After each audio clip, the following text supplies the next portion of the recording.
একদিন বিকেলে বল্টু মামা বাগানে গাছের পরিচর্যা করছে। তার নিজের হাতে করা বাগান, বড় স্বাদের, তাই মামা নিজেই তার যত্ন নেয়। এমন সময় বিল্টু এসে হাজির। কি গো মামা, কি কি নতুন গাছ লাগালে? আরে বিল্টু যে, আয় আয়, এবছর নতুন কিছু ক্যাকটি আনিয়েছি, আর কিছু নতুন জাতের পাতা বাহার। সত্যি মামা, তোমার বাগানে এলে আর অন্য কোথাও যেতে ইচ্ছে করে না, মনে হয় এখানেই বসে থাকি। যখন ইচ্ছে হবে তখনই চলে আসবি, বুঝলি? হ্যাঁ হ্যাঁ, সে আর তোমায় বলে দিতে হবে না। কিন্তু আমি বলছিলাম যে মামা। কি হলো রে? মামা দেখলো বিল্টু কোনো কথা না বলে চোখ গোল গোল করে ভয়ার্ত চোখে একটা ঝোপের দিকে তাকিয়ে আছে। মামা তাকাতে আঙুল তুলে কি যেন একটা দেখালো। ভালো করে তাকাতে দেখা গেল একটা সাপ আস্তে আস্তে মাথা বার করলো, তারপর লকলকে জিভটা বার করে কি যেন বুঝে নিতে চাইলো, তারপর এগোতে শুরু করলো। মামা, ওই যে ওই দিকে আসছে, শিগগির কিছু একটা করো। চুপ করে দাঁড়িয়ে থাক, কিচ্ছু হবে না। কি বলছো তুমি মামা?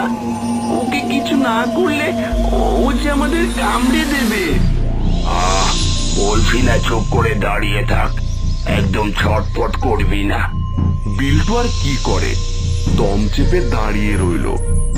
বিল্টুকে অবাক করে দিয়ে সাপটা আপন মনে নিজের রাস্তা দিয়ে চলে গেল।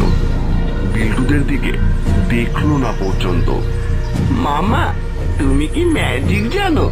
সাপটা কেমন তোমার কথা শুনে আমাদের কিছু না করেই চলে গেল?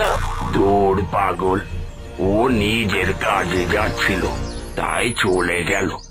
আমার কথা শুনতে ওর ভারী বয়ে গেছে। কিন্তু সাপরা তো মানুষ দেখলেই কামড়ে দেয়, তাহলে এই সাপটা দিল না কেন? এমন বোকা বোকা কথা তোকে কে শেখালো শুনি? শেখাবার কি আছে, এ তো জানা কথাই। তাই তো সবাই সাপ দেখলেই লাঠি নিয়ে রেডি হয়। সুকুমার রায়ও বলে গেছেন, পেরে মেরে ডান্ডা করে দিই ঠান্ডা। ইস রে, কিসের কি মানে করলি? কেন মামা, আমি কি কিছু ভুল বললাম? 16 আনাই তো ভুল। তার মানে? মানে সাপের থেকে ভীতু প্রাণী আর নেই, বুঝলি? মানুষ এটাই বোঝে না, শুধু শুধু নিরীহ প্রাণীগুলোর ওপর অত্যাচার করে। অত্যাচার করে? তার মানে কি বলছো তুমি মামা? মানেটা খুবই সিম্পল। পৃথিবীর সব থেকে হিংস্র প্রাণী হলো মানুষ। তারা অন্য সবাইকে ব্যবহার করে, অত্যাচার করে নিজের জায়গাটা বজায় রেখেছে। বিল্টু অবাক চোখে তাকিয়ে থাকে। বুঝলি না তো? এবার দেখছি, মানে বোঝাবার জন্য তোকে একটা গল্প বলতে হয়। গল্প? কি গল্প মামা? আহা, শোনি না। বিষ্টু খুড়ো, মানে বিষ্টু চক্রবর্তীর মনে বড় কষ্ট। আর হবে নাই বা কেন? গিন্নি 8 ছেলে, তাদের 8 বৌমা আর 16 জন নাতি পুতি নিয়েছিল তার ভরা সংসার। গেল আষাঢ়ের ভরা বর্ষায় খুড়োর ইলিশ খাওয়ার বড় শখ জেগেছিল। ছোট ছেলে পবন তার কথা মতো এনেও দিয়েছিল মনের মতো মাছ। বৌমা যত্ন করে সর্ষে দিয়ে রেঁধেও দিয়েছিল। না হয় একটু বেশি খেয়ে ফেলেছিল খুড়ো, তাই বলে একেবারে ভবলীলা সাঙ্গ করে দিতে হবে? সবে তো 106 বছরের গন্ডিটা পেরিয়েছিল। এমনটা হওয়া মোটেও ঠিক হয়নি। এখন তাই আর কি করে? সেদিনের পর থেকে এই বেল গাছেই খুড়োর আস্তানা। বিষ্টু খুড়ো থাকতে সদাই হাসি মুক্তি লয়ে ধম্মকম্ম করে তাহার সময় যেত বয়ে। গিন্নিও তার 8টি ছেলে, বৌমারা দেন সেবা। এমন কপাল ভুবন জলে পেয়েছে বলো কে বা? এমন সময় কি হলো মহাকালের ফের, বিষ্ণু খুড়ুয়া কপাল বয়স কি হলো ঢের, কানাঘুষো হলো অনেক জলপনা বিস্তার, তারপরে সব ঠান্ডা হলো হতে না হতেই ভোর। বিষ্ণু খুড়ো কি বা করে মনে দুঃখ বলে, গোমরা পালা মুখটি করে গাছে গাছে ফেলে। একদিন বিষ্ণু খুড়ো বেল গাছে বসে পা দোলাচ্ছে আর নিজের মানুষ জন্মের কথা ভেবে ভেবে দুঃখ করছে।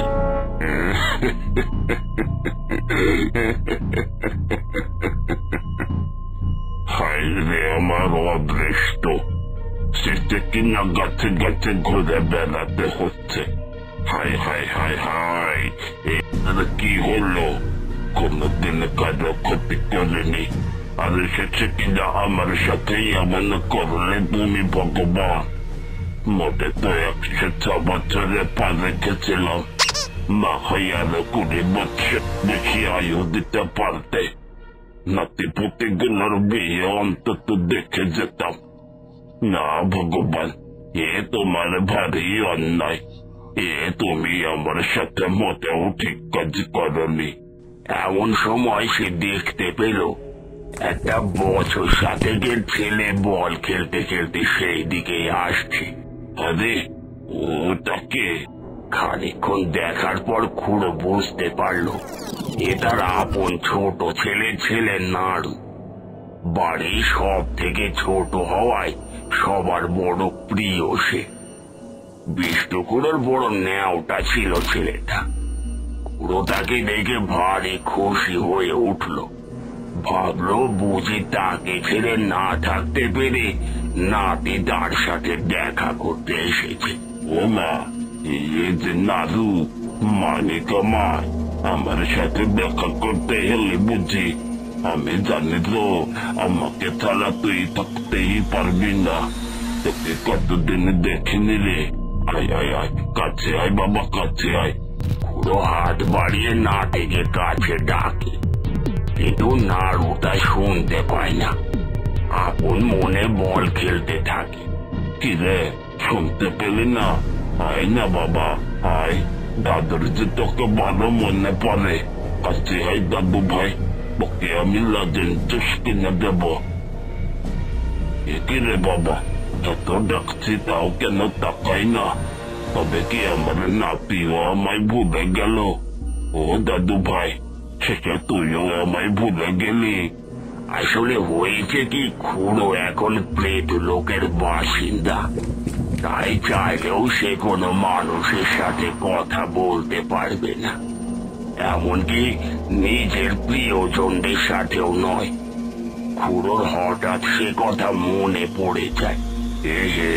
ভুলে গেছিলাম, আমি যে এখন প্রেত লোকের বাসিন্দা, ছোটবারে চাইলেও আর দাদু ভাইয়ের সাথে কথা বলতে পারবো না, ও যে আমার কথা শুনতেই পাবে না।